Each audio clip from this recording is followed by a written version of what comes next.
Rajahmundry YCP నాయకులపై TDP నేత Adireddy Vasu hot comments చేశారు. రాజమండ్రిని వైసీపీ చిన్నాభిన్నం చేసిందని ధ్వజమెత్తారు.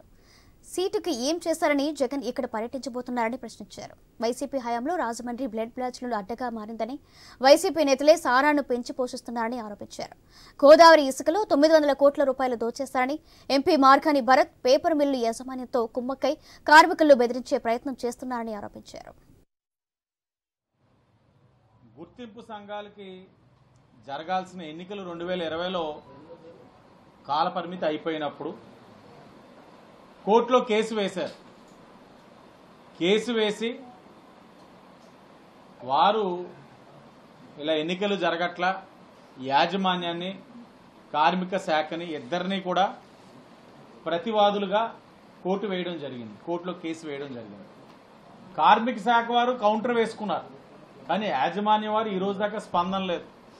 కోర్టుల కోసం కోర్టులోని వ్యవహారాల కోసం ఖర్చు పెడతారు, కానీ కార్మికులకు అగ్రిమెంట్ చేయాలన్న దాని మీద శ్రద్ధ ఉండదు. దాంట్లో మర్మం ఏంటో అర్థం కావట్లా. కార్మిక సంఘాలు యాజమాన్యాన్ని కలిసి వేతన ఒప్పందానికి ముందు రావాల్సిందిగా కోరితే ఈ రోజున వారి యొక్క సమాధానం చాలా హాస్యాస్పదంగా ఉంది.